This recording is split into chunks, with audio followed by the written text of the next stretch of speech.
Uno de los pequeños, grandes misterios que tiene la primera carta de San Juan es la manera como termina. Hoy precisamente tenemos en la Santa Misa esa frase final del capítulo 5, el último de los capítulos de la primera carta de Juan. Y la frase final es: hijos míos, guardaos de los ídolos.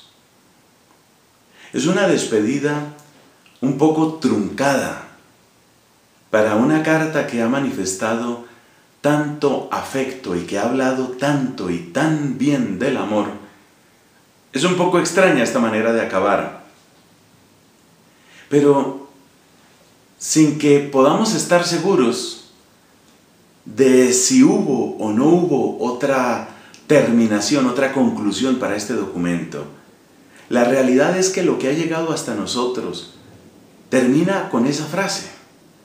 Es decir, nosotros no podemos hablar de una Biblia que no existe y suponer que tenía que haber más palabras o menos palabras.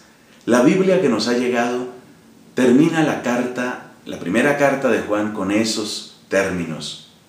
Y por eso nuestra interpretación y nuestro alimento espiritual hay que encontrarlo ahí en esas palabras, en vez de suponer o de imaginar otras cosas. Guardaos de los ídolos. Es muy importante esto porque si nosotros miramos el resto de la primera carta de Juan, en ninguna parte se está hablando del problema de la madera o del yeso o del metal o cualquier otro material con el que se puedan hacer imágenes religiosas.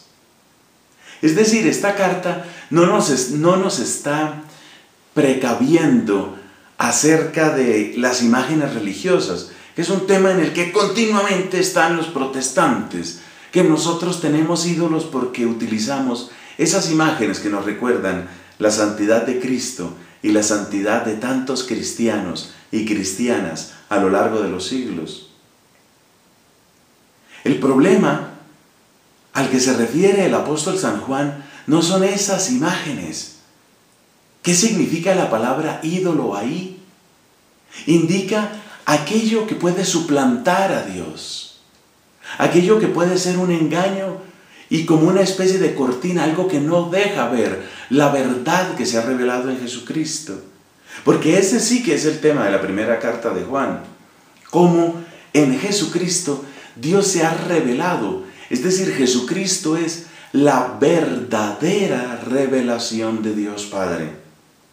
Y si Jesucristo es revelación del Padre, entonces lo que oculte el misterio de Jesucristo, lo que engañe, lo que distraiga de Jesucristo, eso es verdaderamente el ídolo. El problema no está en el yeso, el problema no está en la madera.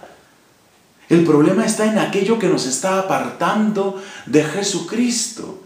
Y eso fundamentalmente, en el caso de esta carta, significa todo lo que nos está engañando. Por ejemplo, cuando nosotros no afirmamos con suficiente vigor la verdad de la carne de Cristo y que la santidad es posible en nuestra carne, entonces nos estamos engañando. Por eso tenemos que precavernos de esos ídolos para reconocer la verdad de Cristo, ese Cristo que alegró a Juan Bautista en el capítulo 3 del Evangelio de Juan, como también aparece en el Evangelio de hoy.